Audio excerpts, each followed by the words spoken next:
Hey guys, स्वागत है आपका गिट क्रैश कोर्स सीरीज के नए वीडियो में। तो आज के वीडियो में हम डिस्कस करेंगे कुछ टॉपिक्स जिसे हम की कॉन्सेप्ट्स कह सकते हैं, जो आपको याद होने चाहिए। इन की कॉन्सेप्ट में सबसे पहला नाम आता है रिपोजिटरी का।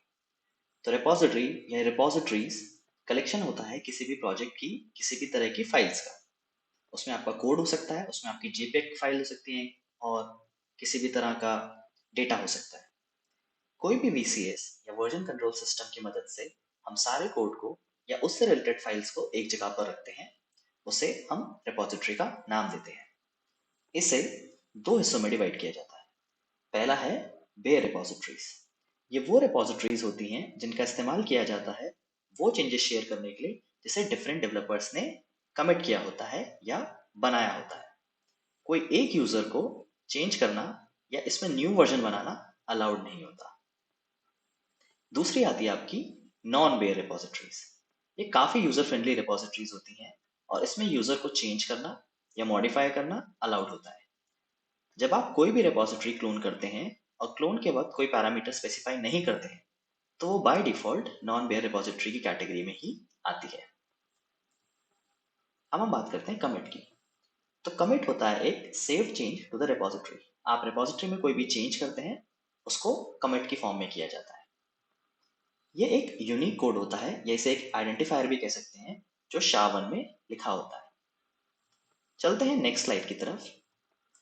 तो अब डिस्कस करेंगे हम ब्रांचेस। तो ब्रांचेस को आप एक टाइमलाइन की तरह ही समझ सकते हैं, जिसमें कमिट्स होते हैं। तो एक टाइमलाइन की तरह जिसमें काफी ज्यादा कमिट्स होते हैं और इससे बाय डिफॉल्ट मास्टर या मेन ब्रांच ही हमारी प्राइमरी ब्रांच होती है। इस प्राइमरी ब्रांच पर हम अपना काम करना स्टार्ट करते हैं। आप और भी ब्रांचेस क्रिएट कर सकते हैं, लेकिन इस कोर्स में mostly all of our work will be on main branch. पहले से मास्टर कहते थे, अब इसे मेन ब्रांच कहते हैं, but we will talk about other branches as well. आगे बढ़ते हैं हेड की तरफ। तो हेड एक पॉइंटर होता है जो हमें करंट ब्रांच पर लास्ट कमिट किया होता है। तो जो भी आपकी करंट ब्रांच चल रही है आपके लोकल में, उस पर जो लास्ट कमिट किया गया होता है उसे हेड कह लेते हैं। रिमोट रिमोट भी एक पॉइंटर ही होता है टू अ रिलेटेड रिपोजिटरी, पर ये लोकल नहीं होता।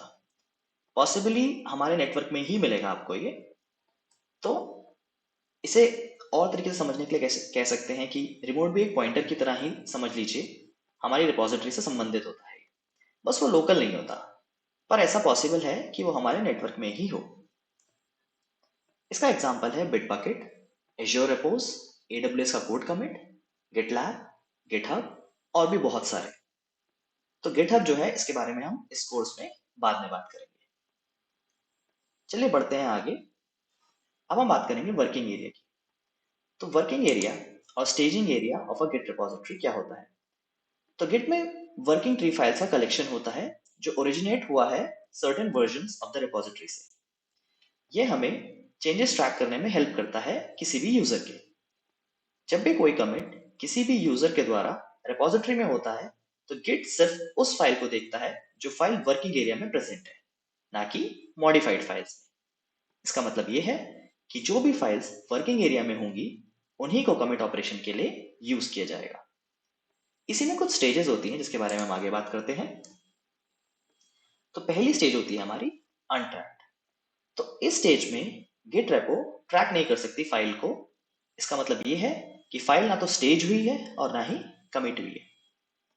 दूसरा होता है हमारा ट्रैक्ड।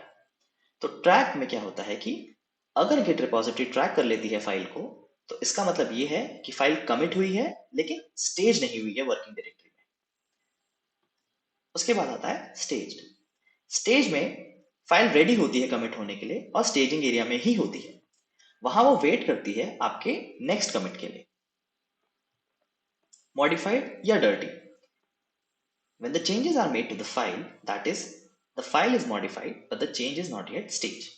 इसका मतलब ये है कि चेंजेस हो गए हैं आपकी फाइल में, पर उन्हें स्टेज नहीं किया गया है।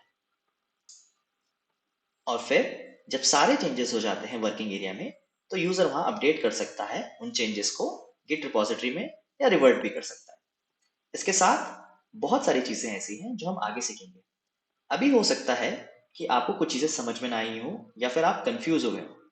लेकिन आगे जैसे हम कोर्स में बढ़ेंगे, आगे जब हम प्रैक्टिकल करने लगेंगे, कोड के साथ खेलना शुरू करेंगे, उसे कमिट करेंगे, रिवर्ट करेंगे, डाउनलोड करेंगे, क्लोन करेंगे, तो आपको ये चीज़ें क्लियर होती जाएंगी। तो अभी अगर आपके दिमाग में कोई सवाल आ रहा है तो feel free to comment below और हम उसे एड्रेस करेंगे। So thanks guys and I will see you in the next video.